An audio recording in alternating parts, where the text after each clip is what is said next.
Hello అండి, welcome to my channel. ఈరోజు recipe వచ్చేసి బగారా రైస్. మరి ఇంత టేస్టీగా కలర్ఫుల్గా ఉన్న ఈ రైస్ని ఎలా ప్రిపేర్ చేయాలో ఈ వీడియోలో చూసేద్దామా ఫ్రెండ్స్. ముందుగా ఆనియన్, టొమాటో, పచ్చిమిర్చిని ఇలా కట్ చేసుకోవాలి. ఆనియన్ అయితే పూర్తిగా సన్నగా కట్ చేసుకోవాలండి మనము. ఇలా సన్నగా తరిగిన కొత్తిమీర మరియు పుదీనాను కూడా తీసుకోవాలి. ఒక కప్పు పెరుగును తీసుకోవాలి. ఈ పెరుగు అనేది బగారా రైస్లో వేస్తే చాలా టేస్టీగా వస్తుందండి మనకి.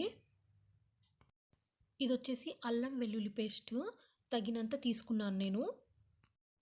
మరియు లెమన్ జ్యూస్ కొద్దిగా, గరం మసాలా. ఈ గరం మసాలా అనేది లవంగాలు, యాలకులు, దాల్చిన చెక్క పౌడర్ ఇది.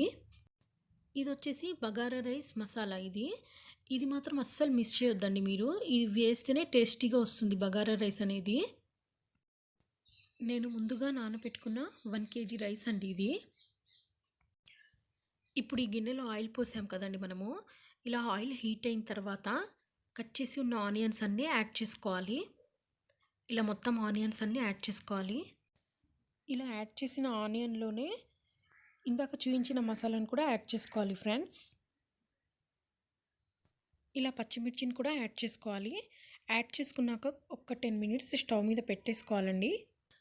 ఇప్పుడు ఆనియన్స్ అనేవి పూర్తిగా ఫ్రై అయిపోకుండా ఇలా గోల్డెన్ కలర్లో వచ్చాయి కదా, సో ఈ విధంగా రావాలన్నమాట ఫ్రై లాగా.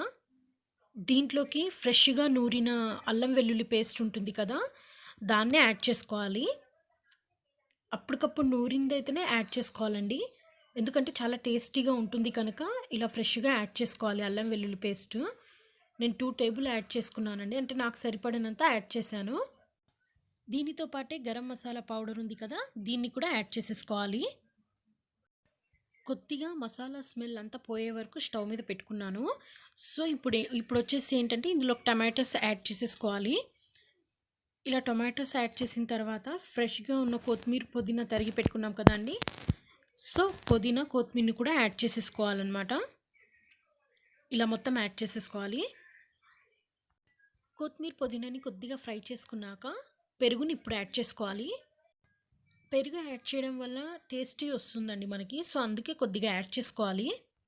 ఇలా మసాలాలు మొత్తం ఫ్రై చేసుకున్నాక వాటర్ మెజర్మెంట్ అనేది ఇప్పుడు యాడ్ చేసుకోవాలి.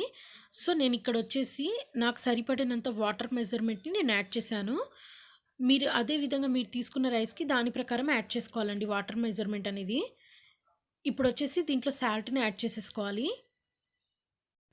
సాల్ట్ యాడ్ చేసిన తర్వాత ఒక 15 minutes స్టవ్ మీద పెట్టేసుకున్నాం కదా. ఆఫ్టర్ 15 minutes తర్వాత ఇలా ఎసరు అనేది వచ్చేసింది కదండి. ఇప్పుడు దీంట్లోకి రైస్ యాడ్ చేసేసుకోవాలి. గరిటెతో ఇలా తిప్పుకున్నాక స్టవ్ మీద పెట్టేసుకోవాలా. ఒక 20 minutes అనేది పెట్టుకుంటే రైస్ మనకు ఉడికిపోతుంది కదండి. సో ఇలా పెట్టుకున్నాక రైస్ అనేది ఈ విధంగా వచ్చింది కదా. ఇప్పుడు దీంట్లోకి లెమన్ జ్యూస్ని యాడ్ చేసుకోవాలి మనము. లెమన్ జ్యూస్ యాడ్ చేసిన తర్వాత స్టవ్ మీద పెట్టేసుకోవాలండి మళ్ళీ మనము. ఒక 15 minutes పెడితే చాలు. ఈ విధంగా ఉడికిపోయిన రైస్లోకి ఫుడ్ కలర్ని ఇప్పుడు యాడ్ చేసుకోవాలి. ఇలా మొత్తం ఫుడ్ కలర్ని యాడ్ చేసేసుకోవాలి. కలర్ మొత్తం యాడ్ చేసిన తర్వాత మూత పెట్టేసి దీని మీద కొద్దిగా బరువు పెట్టుకోవాలండి మనము, ఎందుకంటే ఆవిరి అనేది బయటికి పోకుండా రైస్ పూర్తిగా ఉడికిపోతుంది. ఇప్పుడు లోపల ఉన్న రైస్ అంతా పూర్తిగా ఉడికిపోయింది కదా, చాలా కలర్ఫుల్గా టేస్టీగా కనిపిస్తుంది కదా అండి. Very easy. బగారా రైస్ ఎలా ప్రిపేర్ చేయాలో ఏంటో ఈ వీడియోలో చూశారు కదా. మరి ఈ ఛానల్ కనుక మీకు నచ్చినట్లయితే లైక్, షేర్, సబ్స్క్రైబ్ తప్పకుండా చేయండి friends. Thank you for watching.